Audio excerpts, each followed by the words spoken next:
Being great at sales is essential to your business and your career, but you and I both know that the stress of selling and dealing with constant rejection can be an emotional drain.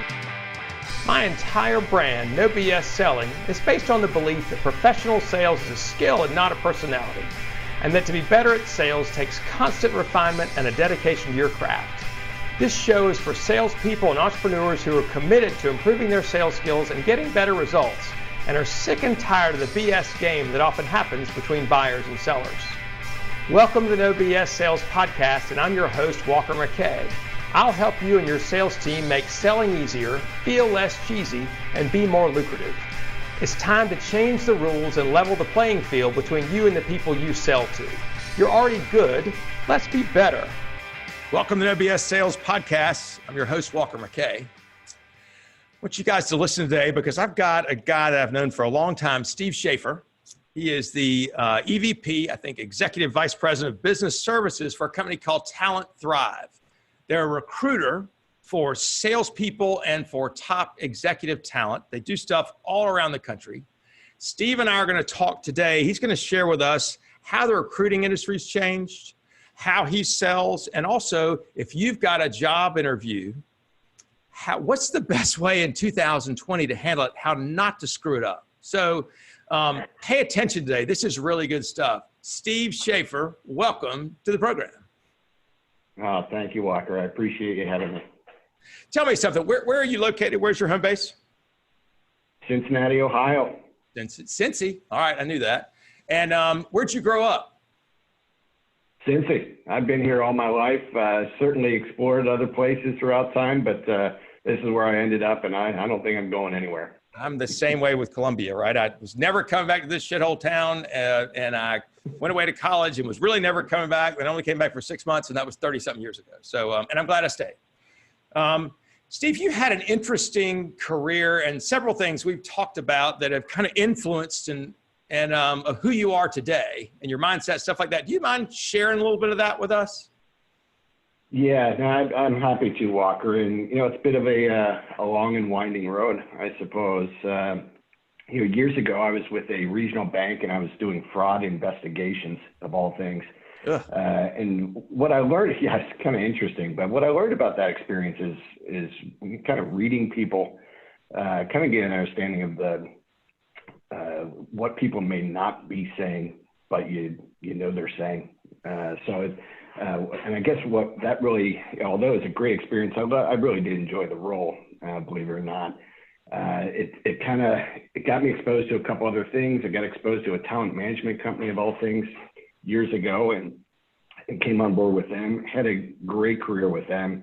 Met a lot of people, learned a ton. Tell me something. Specifically about. Put it in English. Tell me what a talent management company is. Yeah. So essentially, we sold the software that you would use, whether you're hiring people, whether you're developing top talent, using some sort of software to kind of look at some of those skills. Do they have, good relationship skills? Do they have the ambition to reach their goals? All these kinds of different things that you measure in an assessment. So not just not a personality test as much as it was a skills test and to learn about their mindsets, correct? Yeah, that's right. That's right. And so we worked with a lot of companies to leverage those assessments in their business, so they can better understand the people they have on board, better understand what they need to be looking for going forward. And it was a great experience. Did that, like I said, almost 12 years. And a friend of mine who had been one of the top salespeople at that organization broke off in 2018 and started his own firm called TalentThrive, an executive search firm. Also sells the talent management software as well. And for a while, he was talking to me about coming on board. I said, no, it's not the right time. And then, through that last year of my career with that talent management firm, what I really started to realize is it wasn't my passion anymore. It didn't excite me. When I got out of bed, it was. How old are you? Are you 40? 44. Okay. Yeah. So one of the things a number of years ago, and I'll share this with you, and it's relevant to kind of what shaped me and what's molded me over time. And one of the things is, my brother passed away in 2014 of cancer. Ugh. And, for many years, I took a lot of things for granted. I expected I was going to do great, wonderful things. And it was just, I didn't appreciate the daily little nuances, all those little things. And, people have those reminders all the time. Just the last week with Kobe Bryant passing away, Oh, people are God. reminded of those kind of things, right? So, but when that happened, my brother, through that experience and through him, he had it for 3 years before he finally passed away. And What kind of cancer was it, that he Steve? had, Do you mind? multiple myeloma. Ugh. Yeah, so it was a tough 3 years. He was stronger than I think I probably could ever be. But that was one of the greatest gifts that he gave to me, was that time, seeing him work through that, seeing him struggle, and the ability to put a smile on his face and spend the time with his family, recognizing how important each moment was. That really was the greatest gift he ever gave to me in our many years of being brothers. And that was the thing that made me realize when he passed, I started really looking at myself and saying, what am I doing here? What exactly should I be doing? And if I'm not enjoying what I'm doing 110%, I better stop doing that, whatever that is. And I better start doing something that fulfills my goals, excites me, and gets me going.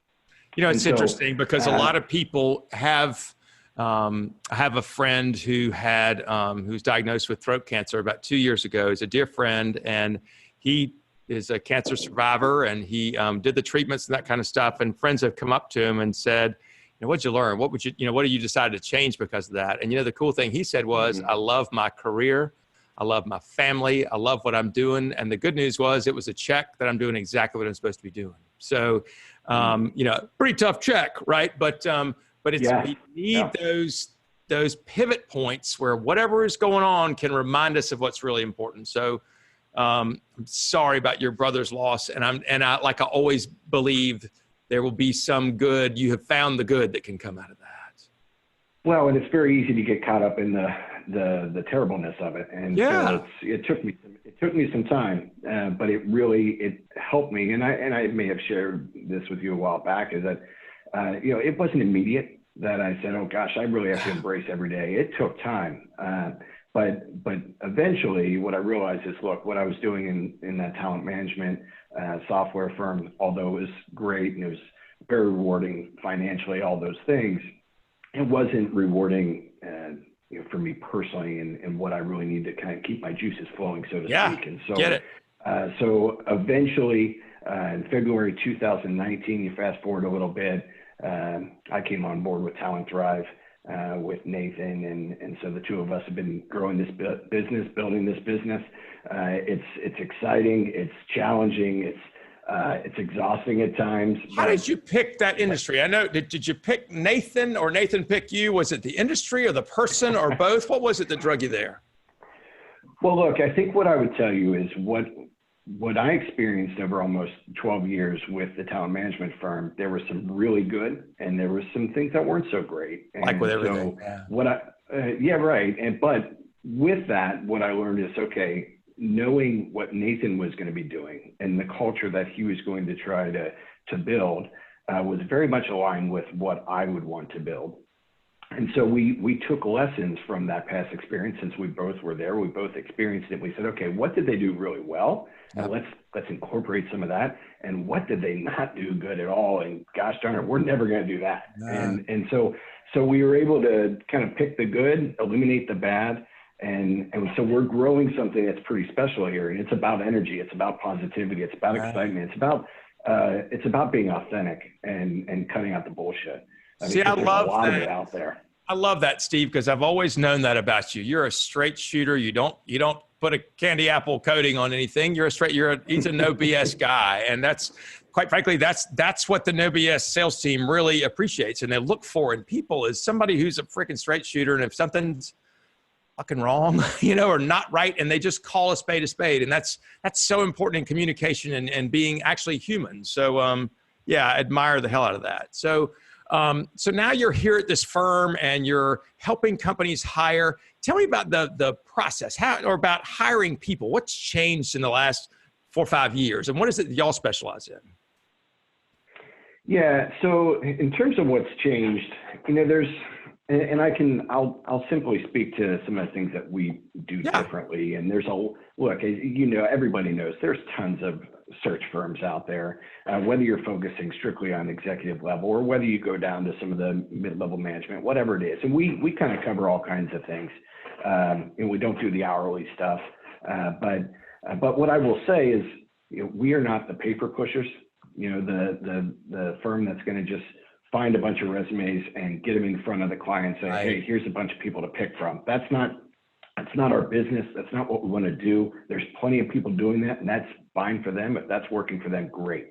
But we are a retained search firm. So what that means, quite simply, is there's some financial skin in the game up front. And so what that allows the companies that you represent, they've written you a check to engage with you. They're not like some others just say they tell 5 recruiters and first one brings me somebody, I'll pay them. It's more of an exclusive agreement where they have said, you're the expert, we want your help. Exactly. And look, I get why companies want to leverage recruiters and say, hey, why don't the 5 of you kind of fight over this business? That's fine for them. We're not going to engage with those kinds of organizations because, quite frankly, I would never ask anyone to work for free. And I kind of view that as working for free because you could do all kinds of hours of work finding the right person who you think is the right person. They don't choose that person, and you spend a week, 2 weeks, whatever it is, and you're not getting paid a dime. I think we're not going to do that. One of the things I talk to my clients about is you should not be more committed to the fix than your client or prospect is. As soon as you want it more than they do, and the one way to show that is that money changes hands. And it takes guts. You got to hear no a lot. You're not the right fit for everybody. And that's such an important, each of us needs to figure out who we're not the right fit for, right? And how can we make sure that our prospects, our clients are as committed or more to success than we are for their success? Well, no doubt. And the reality is, whether you want to love it or not, if you don't put a dollar amount to your time and what you're doing for that client, they see no value in it. And that's just the reality. And so you have to put that up front. You have to be comfortable having that conversation. And that's, I think that's one of the biggest things that people struggle with is, and as it relates to just being very upfront, very transparent, having a real conversation and cutting out all the BS. People immediately associate that with, well, that's confrontational. That's a negative. No, it doesn't have to be that way. It can be a professional, good conversation. It's just going to be a real upfront conversation. We're going to put our cards on the table. Yep. I tell people that there's a difference between, I learned this about a year ago, a difference between being nice and being kind. Have you ever heard this? I don't know if I've heard the distinction. So nice means doing what the other person wants you to do. And kind means doing the right thing, understanding that the other person may not understand this is a longer term thing. Right? So if I'm nice to my children, they ask for ice cream, I give them ice cream. If I'm kind to them, I say, no, we had ice cream yesterday. We ain't getting ice cream today. Right? And so to be kind to somebody is to be able to say, look, I don't know if I'm the right fit. I don't know if we can help you or not. It's being straight up and being humble, right? As opposed to being kind, which is, oh, they want my help, and so I'll do whatever it takes, and even though I'm going to fail them. So, and you're working very hard, and it's the humility part of being kind, the humility part of knowing you're not the right fit. I think that's so important, but you embody that, right? It's the, don't waste your time. So, yes. Well, and look, and that took me a while to be able to say that, that wasn't an overnight thing. I learned that a number of years ago, but it was difficult to say, hey, you know what? I want this business so bad, but doggone it, this isn't aligning. This isn't a good fit. And any way I can help them maybe find the right fit or whatever that may look like, happy to do it. Yes. But man, this isn't jiving. It took me a while to get there because you're conditioned to say, gosh, I want this business. I want to close this deal. I want this money.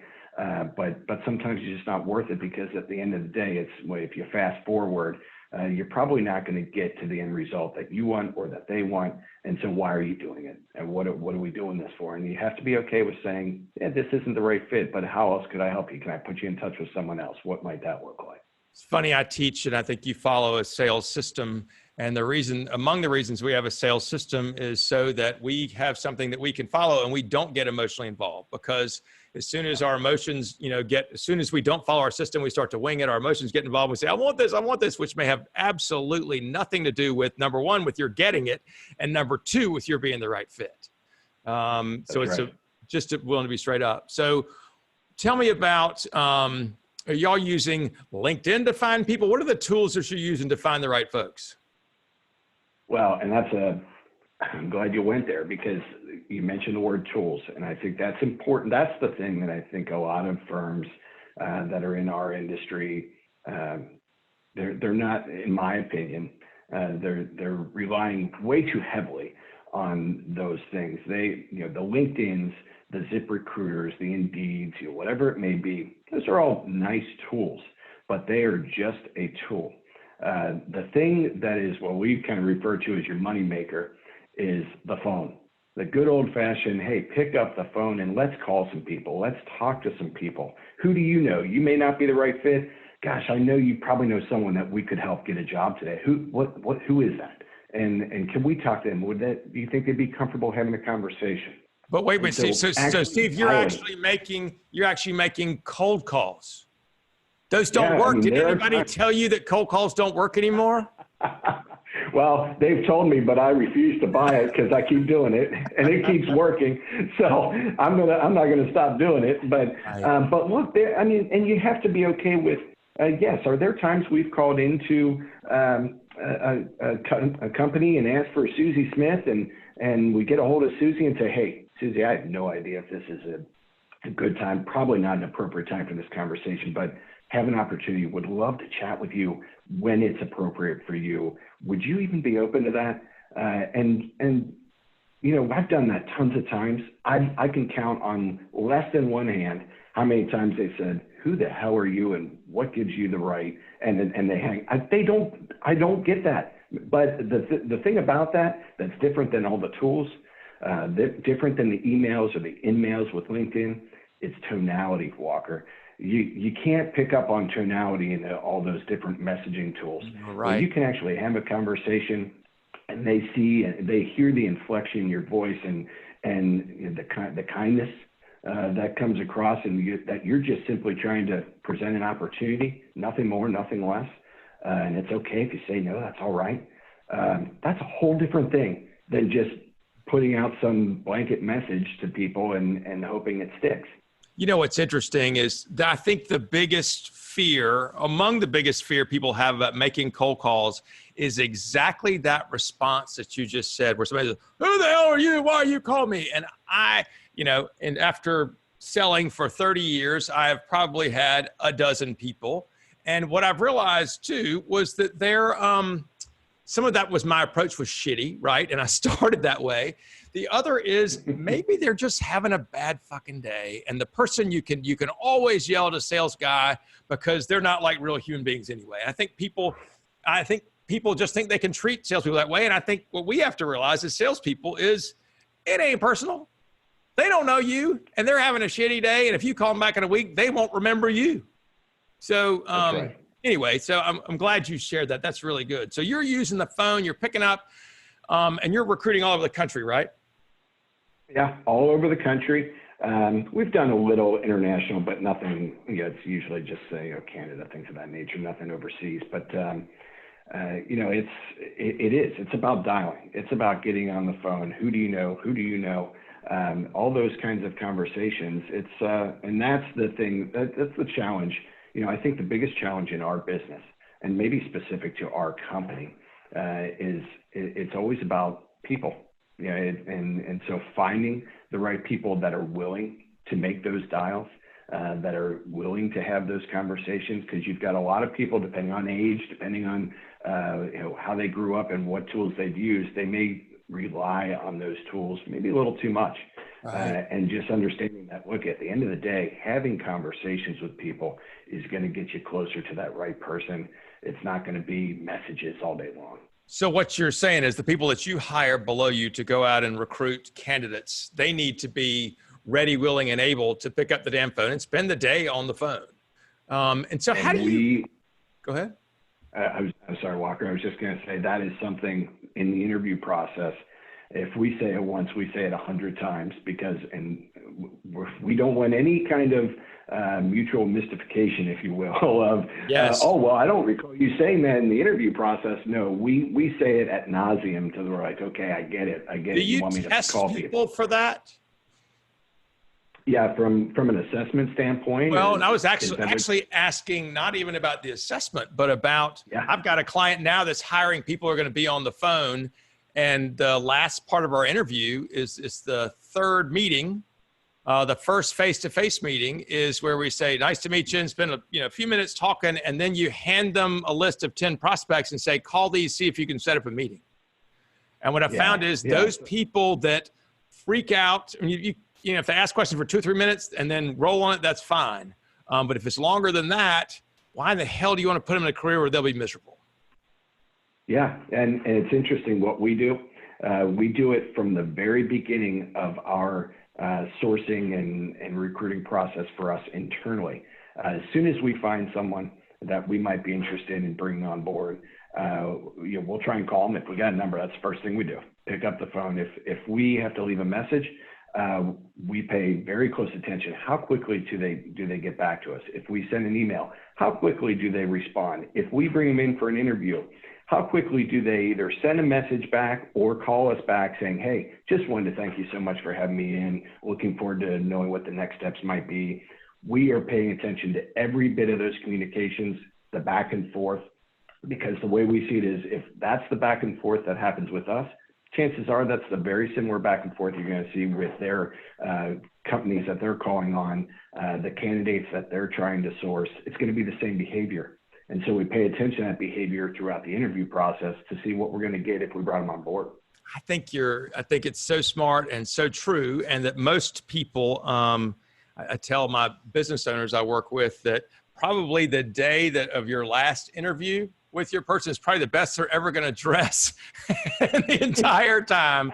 And maybe, and there's always the fear, right? That the greatest and last sale they ever made was coming to work for you on a salary. So you got to really screen through the crap to figure out, to find the people that are the right fit, that really want to do the work and are prepared and able to do the work. So when you're hiring salespeople, what are some things you look for? Well, here's the thing, and maybe we're a little different. Maybe we're completely like everyone else. I don't know, but what I can tell you, what we're looking for in our business, we don't necessarily say, okay, you have to have the 4-year degree, you have to have 5 years of experience calling on people, all these things. We want people that kind of jive with our culture, which is authenticity, friendly, positive vibes, energetic. And then, in terms of skill set, we need doers. We look for people that when we say, hey, we need you to call on these 20 people, or, hey, go look up these companies and see if there's some people in there that might be a good fit for this role, that there's not hesitation there, that they recognize, hey, when I do this, I get money in my pocket. Why the heck wouldn't I do that? And they just go do. How do you test for that? Well, it's in your interview process or whatever. How can you tell who's a doer and who's acting like a doer? Well, I mean, certainly some of the line of questioning that we get, and when we talk about how many calls you're making in a day, we'll talk about what's your expectation in your last role, how many calls was it per week, how many was it per day, when you had a list of folks, how did you break that day out? Did you hit them all in the morning and then kind of wait to see who responded in the afternoon? We want to know what that behavior is on a daily basis. And if they're saying, well, I may pick up the phone a little bit, then you maybe hit LinkedIn or something like that. I want to see the action. What are the things that you're really, truly doing? And something that I think more companies, it's surprising how many companies maybe aren't doing this like they should, and is the reference piece. Of course, people are going to give references that, usually are going to give them an amazing review, all these kinds of things. You'd be surprised though, how many times we've called and we in our business, we always think we've asked the last question. We're always looking for that next question. Maybe we can probe a little bit further and maybe we start to peel back a layer of the onion that maybe isn't so pretty. And we do that with the candidates we talk to. We do that with the references, you name it. Every conversation is about the next question, question. And so there are times we have called and then they start saying, well, you know what, it seemed like they kind of showed up a little late, or gosh, at 4:45, so-and-so would always be kind of hitting the door. And while they were here, they really did do some nice work, but they seemed always kind of anxious to head on out, or to. Are you willing to share Are you willing to share a question that you asked the reference that may help you peel back the layer of that onion? Well, one of the leading questions that, after we maybe talk a little bit about some generalities, one of the leading questions to kind of dig a little deeper is, hey, if you could rehire Bob today, would you? Yep. And sometimes you get that. Well, if there's a pause, that pause says more than any response I may get. Yep. And so if there is a pause, I dig into that. And I've even said, hey, there's a little bit of a hesitation there. Is there something behind that, or is that just me kind of getting weird about it? And you'd be surprised, again, tonality, how you come across in a genuine way. People will share things. What I've learned to ask people was about a candidate is say, look, if we hire this person, it's going to make a difference in their life and in the culture of the company. And if it's the wrong fit, it's a huge interruption in their life and that of the company. If there was one thing we needed to know about this person that we need to support them in, or to help them to make sure they didn't go off the rails, what would that be? And then ask for an example. And that's often a way, because it's the fucking truth, right? We're just trying to get, if it's the wrong person, I want to know that right now and get them to the right place as opposed to the wrong place. Yeah, absolutely. And one of the things that I always ask, if we're going down a path where we're realizing, hey, this person could be a really good fit. One of the things that I ask in every interview, if we're getting close to that point where, hey, Nathan and I might be interested in this individual, I ask them straight up, what kind of management style, what would I need to do as your manager? Because I'm managing all of these recruiters and folks that come in. What are the things that I need to do to make you successful? How do you like to be managed? Yeah. And I want to hear them tell me about, and day in, day out, is it, do they need the pats on the back? If so, all right. I can I'll find those. I'll hire somebody who can pat you on the back. I'm not great at it. I'm not really good at the strokes, but I can recognize if someone needs that, I can do that. But I want to hear from them. All right, how much heavy lifting might I have with this individual? And maybe that's on the front end, maybe it's long term. I don't know, but I want to know those things. And if it's more heavy lifting than I want to deal with, well, then there's my answer. Right. So, hey, can I tell you? This has been a great conversation. Can I tell you some of the things that I've learned from you today? You mind? Please, yeah.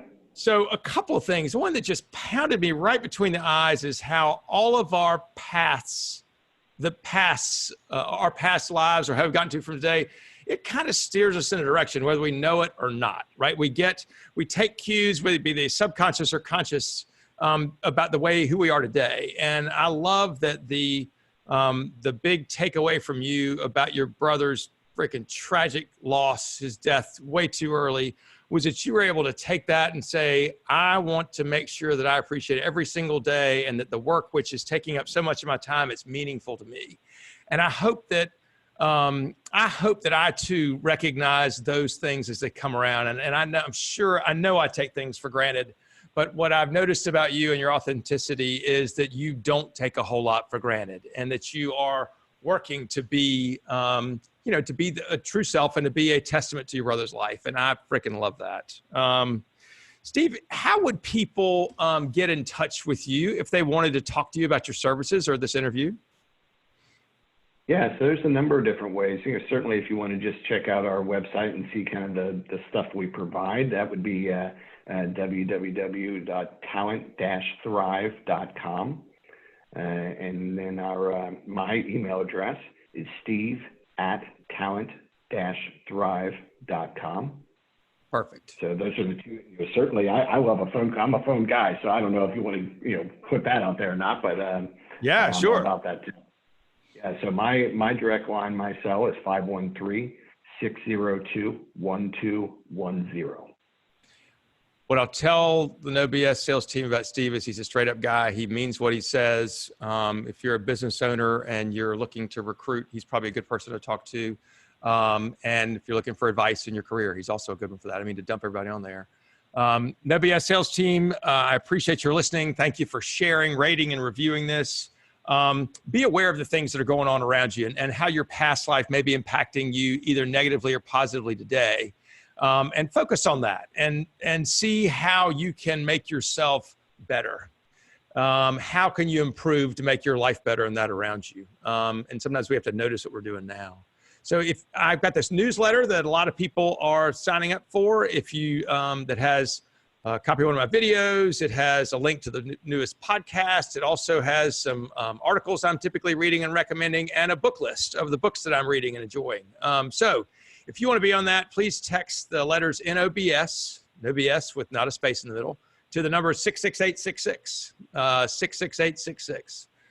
Steve, thank you so much for being on the show. I really appreciate you, and I'm excited for you about your new business. Thank you, Walker, and thank you so much for having me. It's been a pleasure, really. Thanks.